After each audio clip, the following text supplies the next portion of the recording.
Hello guys, welcome back to my channel part one. अगर आपने इस मूवी का नहीं देखा है तो लिंक आपको डिस्क्रिप्शन बॉक्स में मिल जाएगा। पार्ट वन ज़रूर देख लेना। एना क्यूई और हीरा से कह रही थी, काश मैं भी किरिया के लिए वो स्पेशल बन पाती जो तुम दोनों एक दूसरे के लिए हो। हीरा कहता है, पर ये सिचुएशन तो हमारे हाथ में होती है ना, चाहे लोग कुछ भी क्यों ना कहें, आपको सबको इग्नोर करना होगा। जैसे मैं अपने शाइनिंग स्टार के लिए कुछ भी कर सकता हूँ, चाहे मेरी मौत ही क्यों ना हो जाए, पर मैं पूरी कोशिश करूंगा उसे सबसे प्रोटेक्ट करने की। एना उससे पूछती है, कौन है तुम्हारा वो शाइनिंग स्टार? हीरा कहता है, क्यूई मेरा शाइनिंग स्टार है। क्यूई और हीरा आपस में बातें कर रहे थे। क्यूई उससे कहता है, कैसा रहेगा कि हम कुछ टाइम के लिए होटल में रह लें जब तक ये मामला ठंडा ना पड़ जाए। तो हीरा उससे कहता है, तुम ऐसी जगह चुनो जहाँ तुम कंफर्टेबली रह सको। मैं नागुची सैन से ऑलरेडी इस बारे में बात कर चुका हूँ, मैं तब तक उनके साथ ही रहूँगा। ये सुनकर क्यूई को बहुत बुरा लगता है। हीरा कहता है, इस इंसिडेंट के बाद मैं नहीं चाहता कि मैं भी तुम्हारे लिए कोई खतरा बन जाऊं, इसलिए मैं तुमसे दूर ही रहना चाहता हूँ। ये सुनने के बाद क्यूई उससे कहता है, तुम सच में कभी कभी हद कर देते हो। हीरा कहता है, तुम मुझसे नाराज क्यों हो रहे हो? क्या मैंने कुछ गलत कहा? क्यूई उसे कहता है, मुझे सच सच बताना हीरा, तुम मुझे पसंद करते हो या तुम सिर्फ मेरे फैन हो? हीरा कहता है, ये बात सच है कि मैं तुम्हारा बहुत बड़ा फैन हूँ। क्यूई कहता है, क्या कहा तुमने? और अभी थोड़ी देर पहले कौन कह रहा था कि मैं तुम्हारा वो शाइनिंग स्टार हूँ जिसके लिए तुम कुछ भी करोगे? हीरा कहता है, इसलिए तो मैं तुमसे दूर होना चाहता हूँ। मैंने ये कभी नहीं कहा कि मैं तुम्हें प्रोटेक्ट केवल तभी कर पाऊंगा जब मैं तुम्हारे साथ रहूंगा। मेरे लिए यही बहुत बड़ी खुशी की बात होगी कि तुम इस दुनिया में एग्जिस्ट कर रहे हो और खुश हो। क्यूई उससे कहता है, क्या तुम सच में मुझे पसंद करते हो हीरा? तुम बदल गए हो, तुम पहले जैसे नहीं हो। वो हीरा तुम नहीं रहे जो क्लास में मुझे प्रोटेक्ट करने के लिए शुरुता से लड़ा था। नागुची सान ने मुझे बताया, तुमने उनसे कहा कि तुम्हारी नज़र में ऐसा कोई नहीं जिसकी फोटोग्राफ्स तुम क्लिक करना चाहो।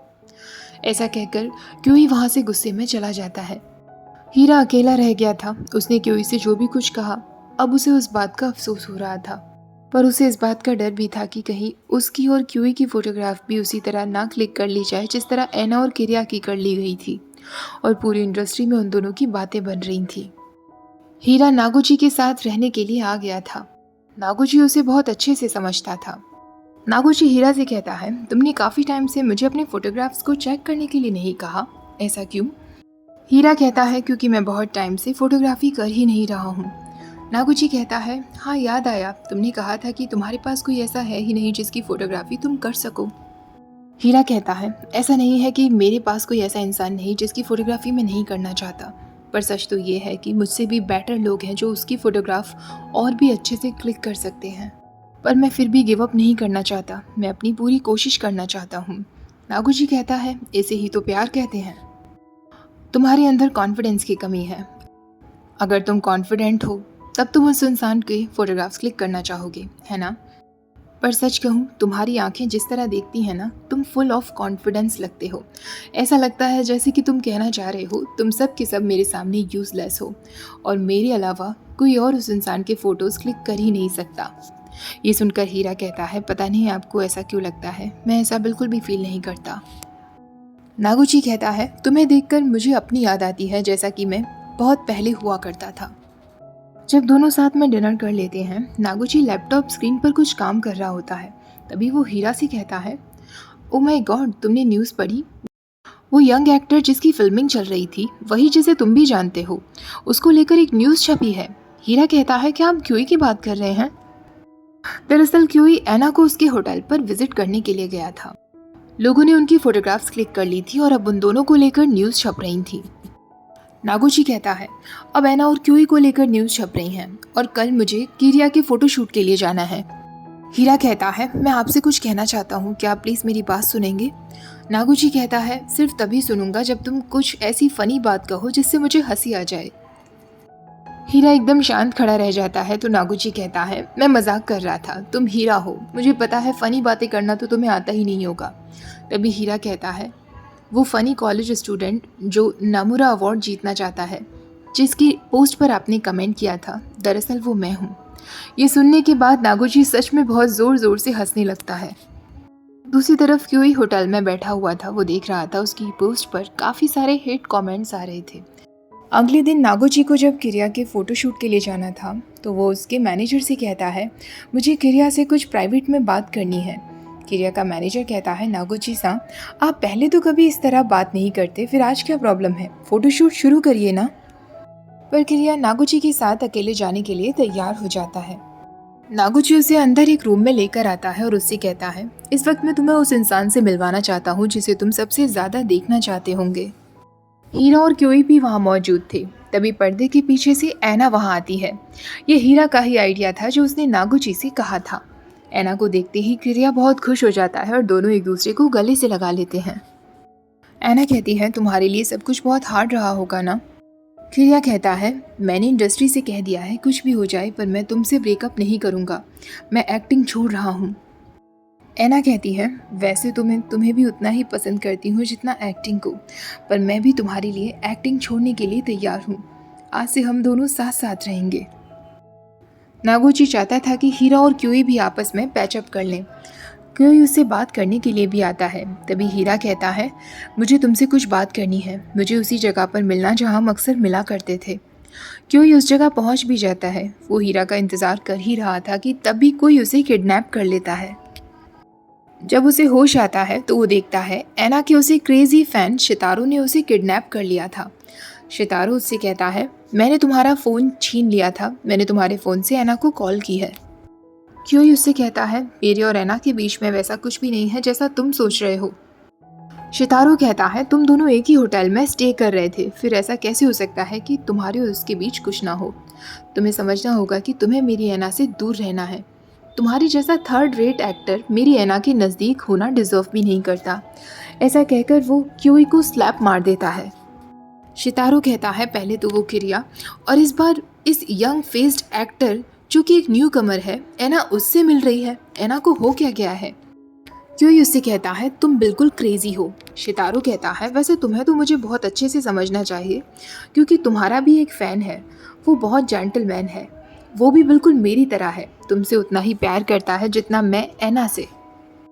हीरा क्योई से मिलने के लिए पहुंच ही रहा था तभी उसे ऐना का फ़ोन रिसीव होता है और ऐना उसे सब कुछ शितारो के बारे में बता देती है। ये सुनते ही कि क्योई मुसीबत में है, हीरा के फेशियल एक्सप्रेशंस एकदम बदल जाते हैं। वहाँ क्योई शितारो से कह रहा था, तुम खुद को उससे कंपेयर कर रहे हो, तुम्हें पता है तुम अगर क्रेजी हो तो वो क्रेजियर है। उसकी नज़रें हमेशा सिर्फ मेरी तरफ होती हैं, वो मुझे प्रोटेक्ट करने के लिए कुछ भी करेगा। तभी वो शितारो अपने हाथ में नाइफ निकाल लेता है और उससे कहता है, मुझे इस तरह देखना बंद करो वरना मैं तुम्हें जान से मार दूंगा। इससे पहले कि वो उस पर चाकू से वार कर पाता, हीरा वहाँ पहुँच जाता है और उसे एक जोर का पंच लगाता है। हीरा उसे बहुत मारता है। हीरा पर जैसे कोई जुनून सवार हो गया था। तभी क्योई उसे जोर से पुकारता है, तब जाकर हीरा होश में आता है। वो क्योई के पास आता है और उसकी रस्सियों को खोलता है। शितारो उससे कहता है, हीरा तुम तो जानते हो ना कि मैं ऐना के लिए कितना पागल हूँ। हीरा कहता है, अगर तुम दूसरे पर्सन को अपने तरीके से चलने पर मजबूर करोगे तो उसे फैन नहीं कहा जाएगा, तुम एक साइको हो। और याद रखना, अगर तुमने फिर से क्योई पर हमला करने की कोशिश की तो मैं तुम्हें जान से मार दूंगा। हीरा क्योई को अपने साथ लेकर जा रहा था पर वो लड़का फिर से पीछे से उस पर हमला कर देता है। वो दोनों झगड़ने लगते हैं और अचानक वो हीरा को चाकू से वार कर देता है। हीरा को बहुत ज़्यादा खून बह रहा था जिसे देखकर क्योई ज़ोर ज़ोर से चिल्ला रहा था और कह रहा था, अगर तुम्हें कुछ हो गया तो मैं भी ज़िंदा नहीं रहूँगा। पर क्योई सेफ था। हॉस्पिटल में जब उसकी आंखें खुलती हैं तो उसकी कज़न सिस्टर नाहो उसके पास खड़ी थी।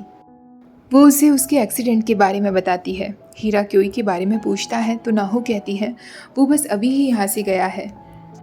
वो लड़का शितारो तुम पर हमला करने के बाद उसने खुद पर भी हमला कर दिया, वो भी हॉस्पिटल में एडमिट है। नाहो उससे कहती है, उस घर में तुम और क्योई साथ साथ रहते हो ना, तुमने हमें बताया क्यों नहीं? तुम चिंता मत करो, मैं अपने लिए कोई दूसरा घर देख लूँगी। जब तुम यहाँ एडमिट थे क्योई बहुत बुरी तरह रो रहा था और कह रहा था कि वो बस तुम्हारे साथ रहना चाहता है। हीरा देखता है कि पास में उसकी वही डक रखी थी जिस पर लिखा हुआ था कम बैक सून। वहाँ क्योई अपने मैनेजर से पूछ रहा था, ऐना अब ठीक है ना? तो उसका मैनेजर कहता है, ऑफ कोर्स वो बहुत ज़्यादा निराश है, आखिरकार उसके फ़ैन ने ये सब हरकत जो की है, पर वो एक नई शुरुआत करना चाहती है। अगले दिन नागुची ऐना और किरिया का फोटोशूट कर रहा था। हीरा भी उसके साथ मौजूद था। तभी कुछ टाइम बाद क्यूई वहाँ आता है। नागुची उसे देखकर कहता है, थैंक गॉड तुम भी यहाँ आ गए। तो क्यूई कहता है, प्रेसिडेंट, पर आपने ही तो मुझे कॉल करके बुलाया था। नागुची कहता है, इससे कोई फ़र्क नहीं पड़ता। अच्छा होगा कि तुम दोनों जल्दी से अपनी मिसअंडरस्टैंडिंग्स को क्लियर कर लो। वो यहाँ हीरा और क्यूई की बात कर रहा था। नागुची हीरा से कहता है, क्या तुम नामुरा अवार्ड के लिए साइन अप करने वाले हो? अगर ऐसा है तो सबसे पहले अपनी एक फ़ोटो बुक पब्लिश करो, उसके बाद एक सोलो एग्जीबिशन रखो। वो अपना कैमरा हीरा के हाथ में देते हुए कहता है, आज क्यूई का फ़ोटोशूट तुम करोगे। आखिरकार अपना सारा डर भुलाकर और पूरे कॉन्फिडेंस के साथ हीरा क्यूई की बहुत ब्यूटीफुल फोटोग्राफ्स क्लिक करता है, जो सभी को बहुत पसंद आते हैं। कोई विश्वास ही नहीं कर पा रहा था कि एक असिस्टेंट ने इन फ़ोटोज़ को क्लिक किया है। इसी तरह टाइम बीतता है। हीरा अब ग्रेजुएट हो चुका था और उसका उस फोटो स्टूडियो को छोड़ने का समय आ गया था। उसका फ्रेंड कोमा उससे कहता है, बहुत वियर्ड लग रहा है ये देखकर कि तुम अब यहाँ कभी वापस नहीं आओगे। हीरा उससे कहता है, तुमसे मिलकर खुशी हुई कोयामा। उसके बाद वो सीधा क्यूई के पास पहुँचता है और उसकी सीक्रेटली फ़ोटोज़ क्लिक करने लगता है। क्यूई उसे देखकर कहता है, तो स्टॉकर आखिरकार वापस आ गया। क्यूई उससे पूछता है, उस वक्त तुमने ऐना और किरिया की फ़ोटोग्राफ्स क्यों क्लिक नहीं किए थे, सिर्फ मेरे क्यों किए थे? हीरा कहता है, क्योंकि मैंने नागुची सान से कहा था कि मैं केवल क्यूई की फ़ोटोग्राफ्स क्लिक करना चाहता हूँ। मुझे अपनी एग्जीबिशन के लिए ब्यूटीफुल पिक्चर्स चाहिए और मेरी नज़रों में क्यूई से ब्यूटीफुल और कोई भी नहीं है। क्यूई, मैं तुम्हें एक जगह ले जाना चाहता हूँ। ऐसा कहकर हीरा क्यूई को अपने पुराने कॉलेज लेकर आता है, जहाँ वो दोनों साथ में पढ़े थे। वो दोनों अपनी क्लास में आते हैं। क्यूई कहता है, यहाँ आकर पुरानी सारी यादें ताज़ा हो गईं। हीरा उसकी फ़ोटोज़ क्लिक करते हुए कहता है, अभी भी तुम बिल्कुल सेम ही हो। क्यूई कहता है, नहीं, तब हम यूनिफॉर्म में हुआ करते थे और अब हम ओल्ड हो गए हैं। हीरा उससे कहता है, चाहे तुम कितने भी ओल्ड क्यों ना हो जाओ, तुम हमेशा लवली ही रहोगे। क्योंकि क्यूई एक मोस्ट ब्यूटीफुल मैन है। क्यूई से ज़्यादा ब्यूटीफुल इस पूरी दुनिया में कोई नहीं है।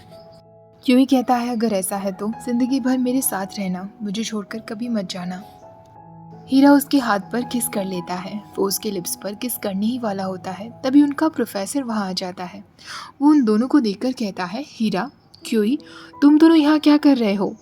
पर वो दोनों अपने प्रोफेसर को देखकर वहाँ से भाग जाते हैं। उसको अपने साथ भगाते भगाते हीरा मन में सोच रहा था, वो मोस्ट ब्यूटीफुल मैन आज सिर्फ और सिर्फ मेरा है और मेरा हाथ थामे हुए है, और चाहे कुछ भी हो जाए मैं उसका ये हाथ कभी नहीं छोड़ूंगा। और इसी के साथ हमारी ये मूवी यहीं ख़त्म हो जाती है। ये क्यूट सी मूवी कैसी लगी आप लोगों को? मूवी में ऐसा बहुत ज़्यादा कुछ खास तो नहीं था, पर जैसा कि मैंने शुरुआत में बताया था, हीरा का कैरेक्टर डेवलपमेंट यहाँ दिखाया गया था। शुरुआत से ही हमने हीरा को एकदम डरा हुआ और सहमा सा देखा है, पर जैसे ही उसने देखा कि क्यूई मुसीबत में है, उसका जैसे पूरा कैरेक्टर ही चेंज हो गया था। वो एकदम खूंखार बन गया था। मूवी में भी सीन को बहुत अच्छे से दिखाया गया। तो मुझे तो ये मूवी बहुत अच्छी लगी। आप लोगों को कैसी लगी कमेंट्स में मुझे ज़रूर बताना, और वीडियो पसंद आई हो तो प्लीज़ वीडियो को लाइक, शेयर और चैनल को सब्सक्राइब करना मत भूलना। Thank you for watching. Bye bye.